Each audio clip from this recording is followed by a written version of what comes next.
Salut tout le monde, je vous ai fait un unboxing de la Samsung Galaxy Tab S6 Lite il y a quelques jours. Maintenant voici le test complet de cette tablette. Alors je prévois aussi de vous faire deux autres vidéos, une sur les accessoires que j'utilise avec et une autre sur Shadow, car comme dit dans la partie unboxing, cette tablette n'a pas le mode DeX de Samsung.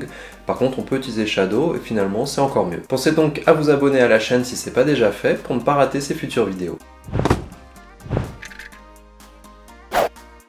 Alors avant de commencer, je voulais vous dire que j'ai pas mal hésité avant d'acheter une tablette. Je me suis dit est-ce que ça valait le coup? Maintenant on a des smartphones qui font pratiquement 7 pouces.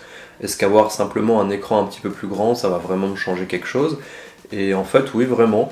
Donc je suis vraiment content de l'avoir acheté et le stylet qui est fourni avec n'y est pas pour rien. Premier point, la prise en main. On prend facilement la tablette en main. Elle n'est pas trop lourde, elle fait 467 grammes.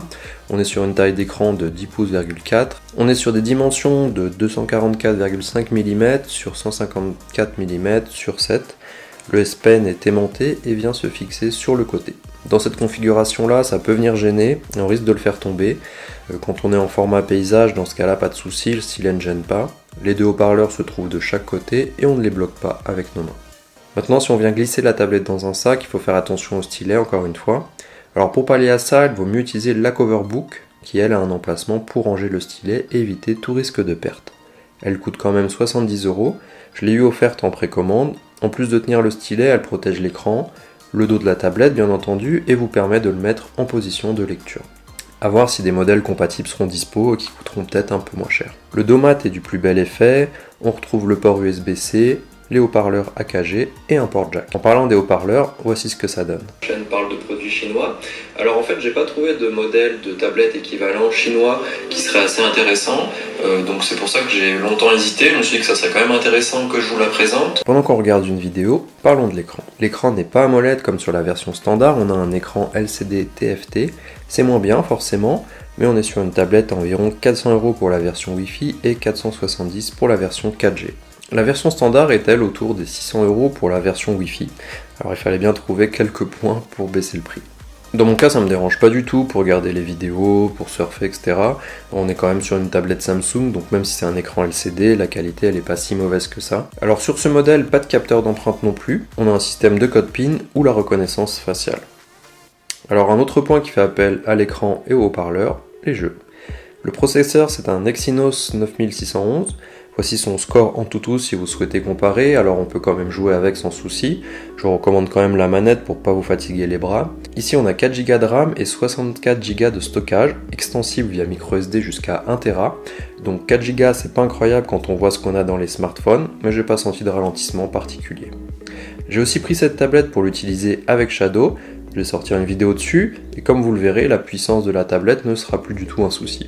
Et juste pour vous mettre l'eau à la bouche pour ceux qui ne connaissent pas Shadow, je suis en train de jouer à Red Dead Redemption 2 sur ma Galaxy Tab S6 Lite. Alors on a parlé de la partie multimédia, passons maintenant au stylet, le S Pen. Alors celui-ci n'est pas Bluetooth comme on peut le trouver sur la version standard, c'est-à-dire qu'on ne va pas pouvoir utiliser le bouton pour déclencher l'appareil photo, on ne pourra pas utiliser les gestes Samsung non plus. Par contre ce qui est pratique c'est qu'il est plus fin et qu'il n'y a pas besoin de le recharger. La prise en main est très agréable, on a vraiment l'impression d'avoir un stylo. Vous avez ici une petite icône qui s'affiche quand vous passez le stylet à proximité pour vous dérouler une liste d'applications propres au stylet. On va pouvoir créer des notes rapidement avec lui en dessinant, en écrivant, on peut même convertir le texte écrit avec le stylet au format texte. Si on presse le bouton du stylet en écrivant, on passe en mode gomme pour revenir en arrière, on va pouvoir faire des captures d'écran sur une zone,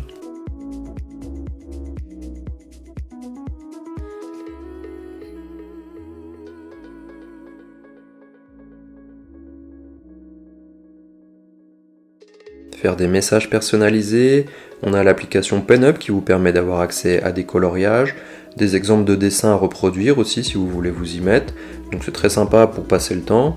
On a un autre point intéressant, c'est si l'écran de la tablette n'est pas allumé, vous pouvez presser sur le bouton, écrire directement et ça va vous enregistrer une note dans l'application sans avoir à déverrouiller l'écran et lancer l'app de prise de notes.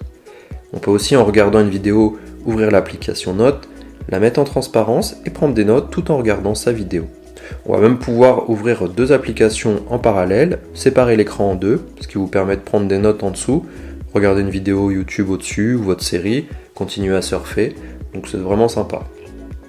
Au-delà de ça, j'utilise aussi le stylet pour naviguer, ça évite de salir l'écran avec ses doigts, et je trouve ça bien plus agréable. On a une batterie de 7040 mAh, ce qui donne une autonomie d'environ 13 heures en lecture vidéo, et on a aussi une charge rapide. Alors la batterie est bien grosse, donc on ne devrait pas avoir de soucis d'autonomie, tout ça.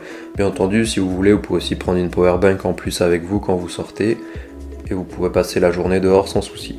On a aussi pas mal de petites options de personnalisation, on a un mode nuit disponible, on peut cacher les touches de fonction du bas pour gagner un peu plus d'espace sur l'écran, pas mal de choses à paramétrer. Alors on n'a pas de cover avec clavier intégré comme sur d'autres tablettes. Grâce au Bluetooth, on peut venir connecter un clavier et une souris sans souci, ce qui aide pour écrire des textes, répondre aux mails et tout simplement lors de la navigation avec la souris. Alors la partie photo, on passe rapidement dessus, la tablette elle n'est pas faite pour faire des photos de vacances, on peut faire des photos de documents sans souci, pourquoi pas aussi faire des photos qu'on va venir pouvoir retoucher grâce au stylet. Donc je vous mets quelques exemples. On a un capteur de 8 mégapixels à l'arrière, alors il faut vraiment avoir de bonnes conditions de lumière pour que ça passe. On peut aussi s'en servir pour faire de la réalité augmentée, on a un mode portrait, on peut jouer sur la profondeur de champ. Pour la vidéo, on peut filmer en Full HD avec les deux capteurs. C'est un exemple tourné avec la caméra frontale de la tablette et le micro interne. Donc c'est ce que vous auriez en visioconférence par exemple. Et voilà une vidéo tournée avec le capteur frontal de la tablette, si jamais vous voulez faire des vidéos qui auraient une petite meilleure qualité que la caméra de base. L'aspect sympa, c'est quand même de pouvoir faire une photo et de venir dessiner dessus avec le stylet, de rajouter des petits trucs en plus.